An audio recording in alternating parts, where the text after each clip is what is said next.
Alright, so welcome back again. So in the previous tutorial, we saw how to build a very simple web application using Actix-Web, and we follow this workflow. Right now, it is not very nice to always be using, let's say, Postman, right, to be getting the information. Right, not everybody may have Postman, so what you have to do is to use Swagger.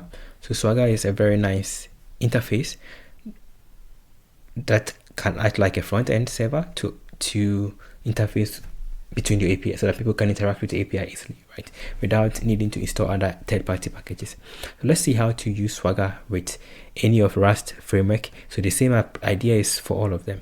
So the packages we need Utoipa, right, Utopia or Utoipa, right, Utoipa or Utoipa Swagger UI. So this is the packages you need. So in case you want to find it, you can just go back to search queries, and then the name is Utoipa, right, not Utopia, Utoipa, and this is the one. So we have this one here, and then we also need the one for Swagger UI, this one, right. These are the two main ones that we need. The name of the package is not Utopia, right, this is different. This is not what you need. You need the Utoipa, right, this is the package that you need. Okay, so let's go back to our workspace here, and I'm going to install it. So in case you don't have it, you can just go to cargo, add Utoipa, and then you can specify the feature that you want to use. So the feature that I want to use is features Actix extra, right? Okay, no, this is it. So these are the packages. So we have the Utopia Actix extra and then Utopia UI, right? This is it. So these are the two main stuff that you need. So in case you want to add it to your system, you can just go with this option here, asterisk, right? And this is going to add it to it. And then one for the Swagger, you just have to add this particular feature. If you don't add it, it may give you some error because there's support for these frameworks. So there's one for Rocket, there's one for WAP, there's one for Axiom, right? So they are different ones. So you have to add these features to activate them, to enable these features to be able to use it. Okay, so let's save it and let's go back to our workspace here and let's build it. So it is not automatically generated for you. You have to decorate it for it to generate for you. So let's start with it. So I come down to my application here. So just under, let's do everything here. I'll just do it just above my route. So I'm just going to go to API definition, configuration, and then documentation, right? So how do we do this? So first, I'm just going to create a struct. I'm going to put as API doc, and this is going to be my struct that I want to use. And then on this struct, I'm just going to import the following package. So use Utoipa, and then we need to use Utoipa Swagger, right? Then we need a Swagger UI for this. And then with Utoipa, I need to also import we have OpenAPI, and then we need, this is it, right? So these are the main ones, right? So OpenAPI. There's also one more that I have to import, which we'll import later on. Then I'll come down to my definition, which is here. Then I'll just decorate it. So first, I'll pass derive, passing the OpenAPI. Perfect. So you need to decorate it, right? This is going to be our definition. Then I need to do another one for the OpenAPI. So OpenAPI, and then this one takes in the tags. So the tags is the tags for it, which is going to be this option here. So we have it takes in a tuple. So you can call it as, say, Rust crude API, right? And then I will just give it a description, which is going to be, so Rust Actix Web and SQLS crude API, something like that, just something for it. That is all. So this is going to be our tags. Then we need to specify the path. So this path is the path for all the routes, right? So we have my get, we have my read blog post, we have the read one, so we have get, read, we have update, delete. Right. So these are going to be our route, right? Perfect. And then once we do that, we need to also specify that, okay, this is going to be our definition, so this entire stuff works. But why is it given as this? Cannot find this. So why can't it find? So the reason it cannot find this is that we need to decorate all these routes in order for it to find it. So I'll come down here to my first route here. So this is how to decorate the route, right? If you don't decorate it, it's not going to work. So you need to decorate it. So this is going to be something like this. I pass in my Utoipa, then I'll specify the path. And this one takes in the method. So the method I want to use is a post method, and the path is exactly the same path as I have, so blog. And then it takes in the request body. So we have request body. So the request body here is going to be my blog post, or this time it's the new blog post, right? And then I'll just pass in the responses I want to receive. So the responses is going to be a tuple, so status. I want, in case it is 200, what do I want to be, right? So description, I can just give it like post created successfully. Perfect. So that is it. So you can also add more to it. So this is how to decorate it. But this underline this. So why is this underlined? So the trait bound is not satisfied. So we need to import to schema trait so that our struct will have access to it. So I'll go back to our struct. So we had our struct for blog post. I can just go back here to schema to derive, and then one for this one. And now the error is gone, right? So that the error is gone. So you said, okay, it's not specified. We need to import it, right? So we have decorated it, but we need to import to schema. So to schema, and then the error is gone, right? Perfect. Cool. So now we have decorated our first endpoint. So in case I also want to decorate another endpoint, like let's say I want to decorate the get all endpoint. So I'll do the same thing here.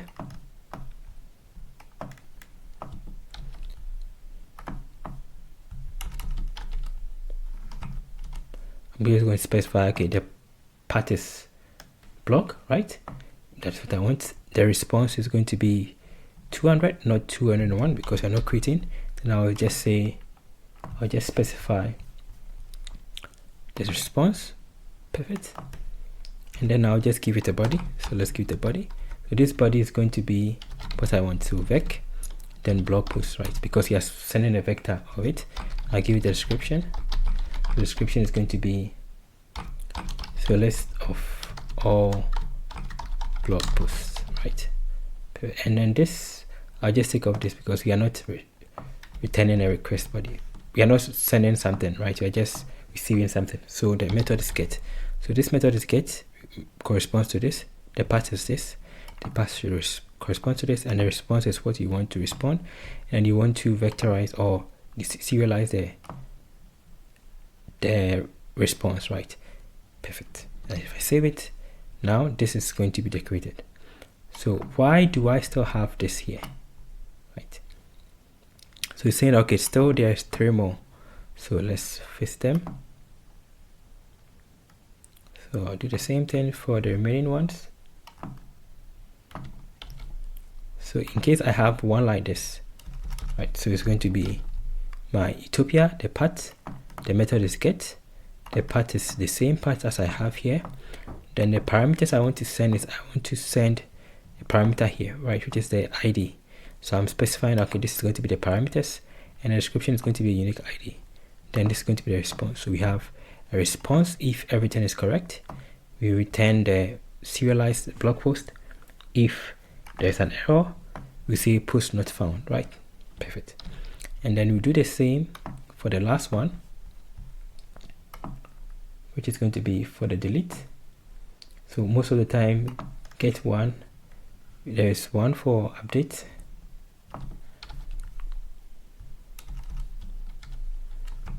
which is the method is put here, the path is the same path as we have here, then the params I want to send, and then this time I'm sending also this blog post, right, which is this one, and then I'll just specify the response. Then finally we'll just do the last one, which in our case is going to be here. So what we are doing is that we are specifying that the method is delete, the path is the same path here, the params we are sending inside here the I33, and then we are not responding, right, returning any response that is serialized. And when I do that, you can see that the error that we had here is gone, right? Perfect. So that is all. But how do I see the Swagger, right? So to see the Swagger, I have to come down all the way to my server here, and then have the path for the Swagger, right? Otherwise, we will not be able to see the path for the Swagger. So to do that, I'll just come down here.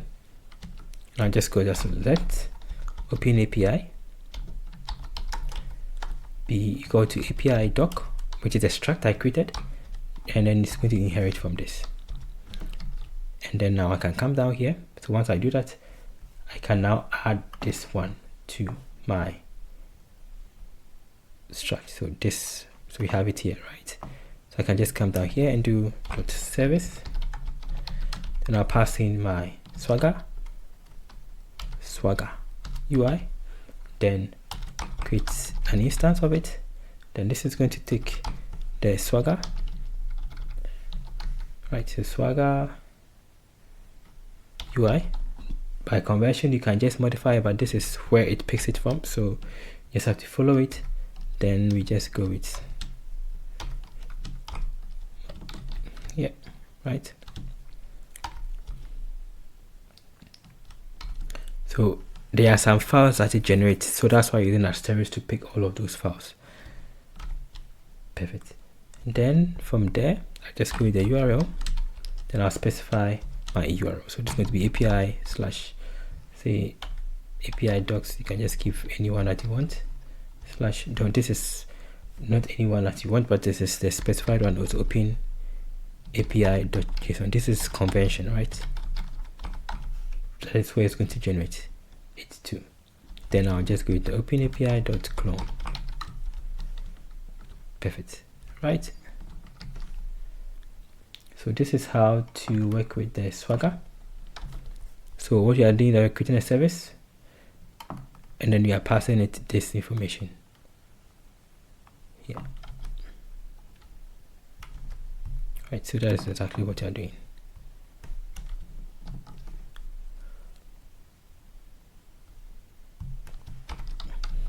Right, so perfect. So this is very important to see it, right? This is quite important to see. So in case I want to find a UI, I just go with this UI.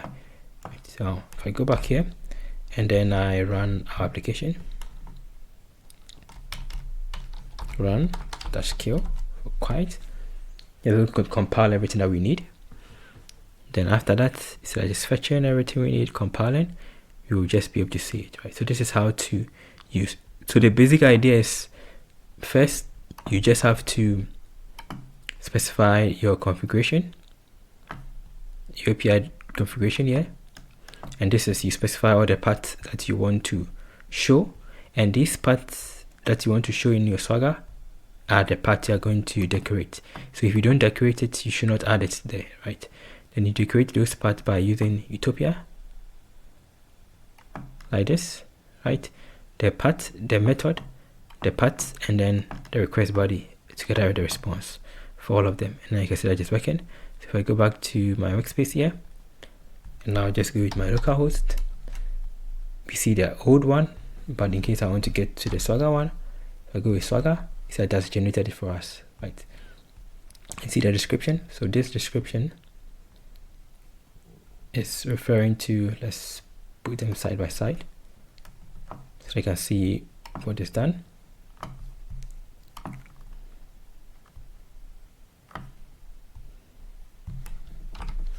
So exactly, right? So we have this description. So Rust CRUD API is this one that we are seeing here, right? So the same thing. So Rust CRUD API, and then this, right? Perfect. And then you see the blog, all the different posts. So we specify get all blogs, read blogs, update, delete, right? Perfect. And then we forgot one. Yeah, perfect.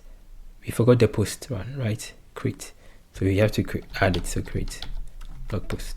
Anything you forget is not going to show. And then you can see from here, if I click on this, I click on execute. So we have some data, right? And this is quite useful for the developer, right? So you don't need to use Postman, right? You can use Postman, but you can just simply go here and you get the result.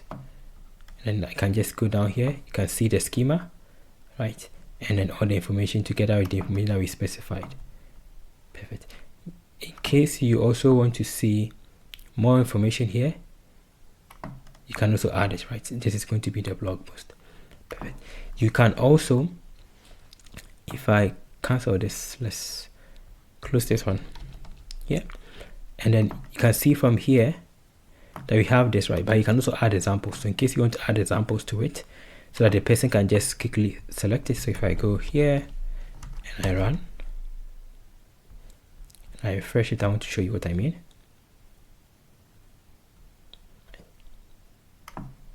If I come down here, so you have the post, right? If the user comes, this is using no information. So in case the user want to create, the user may not know an example, right? So in case you want to give the user an example, you can also do the same thing here. So how do you do that? You just go back to your schema, which is the schema that you defined inside this particular schema or whatever the schema is, and then you just give it some description, right? And then how do you do that? So you have to schema here. Then in case you want to add those descriptions to it, you just pass it here. So something like this. It's going to be my decorator schema. Then I'll just specify an example, right? So example, this is going to be, let's say, yeah, Rust CRUD web app, right? Something like that. So this is an example you are giving. Then you can do the same thing for the rest, right? So this one, and then this. You can also make it public, right? You can make this public if you want, doesn't matter, right? Perfect. And then you can now change it, right? So you can just add something here. So this is going to be the one for this, one for this, right? So we have the content, and then this is going to be the person. So let's give JCharis, right? So this is one way of creating documentation for it. Then if I stop it, I refresh, I come down here, and then I refresh it.